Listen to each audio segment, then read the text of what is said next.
Hi there, Kale. Um, I never intended to use my YouTube channel to produce uploads of me talking about things like the topic we're going to talk about today, but I've been thinking about this for a long time, and I just can't really let this go.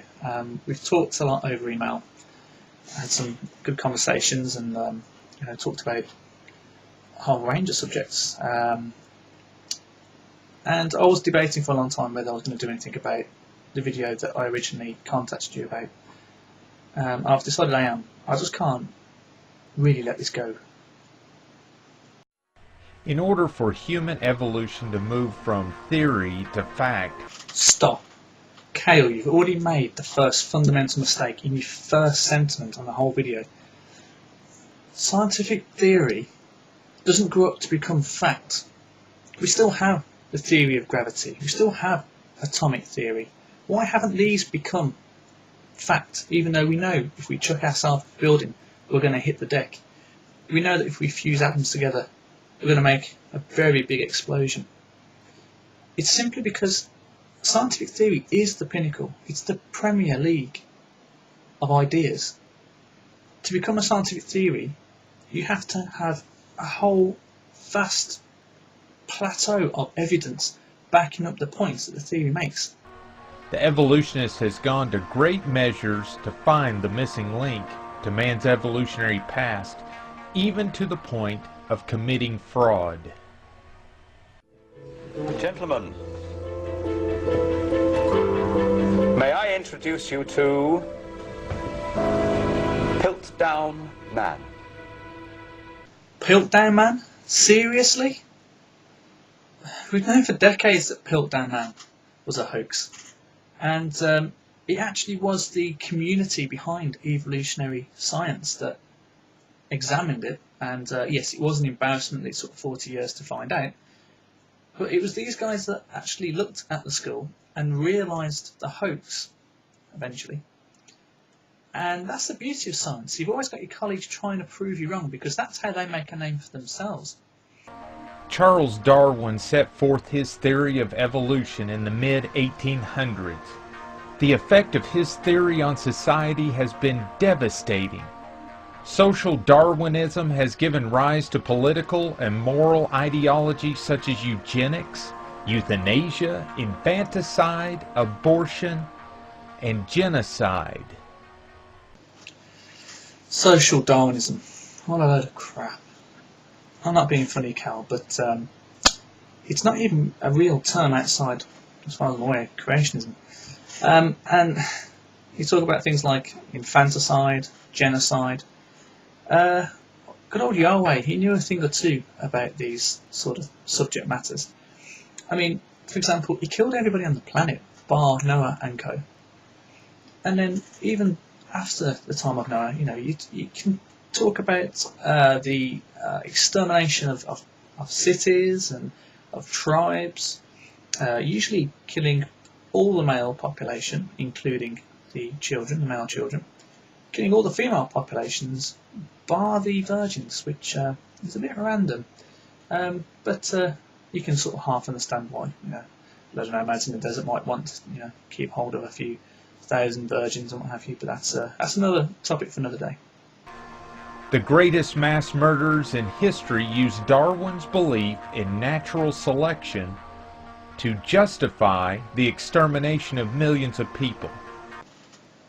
Because if you're trying to lay the blame at Darwin's feet for the actions of certain leaders in terms of their genocidal acts, then these stories from the Torah I've just been talking about, where God's chosen people have been commanded by God himself to lay waste to both the peoples and the towns of the rival tribes, you can clearly see that genocide has been around for a lot longer than on the origin of species.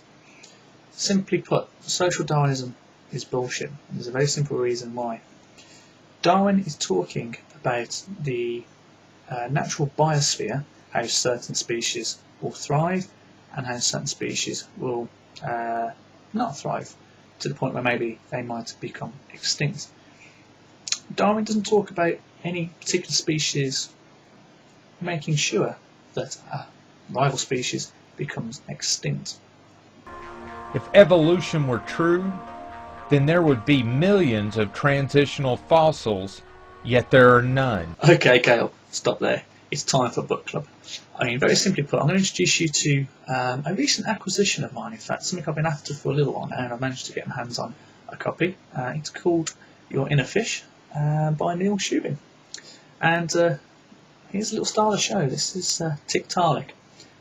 This is a transitional fossil that has been discovered. It's around 375 million years old, discovered in the northern reaches of Canada. And very simply put, it's a fish whose fins are showing signs of becoming like the structures of land-based limbs. So that's just one example that I've just had on the off chance. But there are other examples. You've got Archaeopteryx, which is a transition between a small subset of dinosaurs through to all the modern bird species we see today. I mean, don't try and tell me that's either a dinosaur or it's a bird. It's clearly between the two. We've got a very dinosaur-like head with the teeth, reptilian jaws, all that on display up top. We've also got the claws on the what would be termed for us our hands. There's actual external claws there, but then of course you're absolutely covered in feathers and looks very bird-like from that perspective. So you couldn't clearly distinguish whether it is a bird or a dinosaur, and that's why it's considered a transitional fossil. It's just what the creationists talk about. There are other examples as well. You've got, for example, Rhedocetus, which is a transitional form between land-based mammals going through to whales, and I think I'll stop there. It is something that can easily be found. Talkorigins.org, probably your best source to get a list to investigate for yourself. Don't take their word for it. Just have a look at their list and then examine each one in turn to see what you think. I think Tiktaalik is one of the best examples of any sort of transitional form I've come across, purely because the way that the fins are developing into limb-like structures. The eyes and the head also. I mean, you think of any fish you can imagine, apart from the ones that literally live on the bottom, which are flatfish, by the way. They usually have the eyes on either side of the head so they can see for, or look out for predation risks, or to look out for prey themselves. With Tiktaalik, they're moving towards the top of the head to suggest, like a crocodile, they're probably living on the surface of the water, very close to the edge. If man evolved from apes, then why are the apes still here? Why did they quit evolving? When I talk frankly at this point, Cal, I'm very concerned that you're actually asking this question. We didn't evolve from chimpanzees or gorillas or orangutans or any of the other apes that you see today.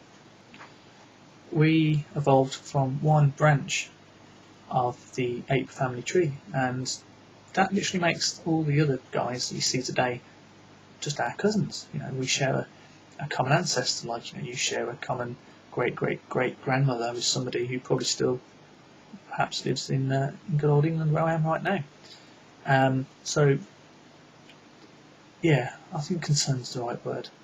I know apes are still evolving. I can pretty much guarantee that.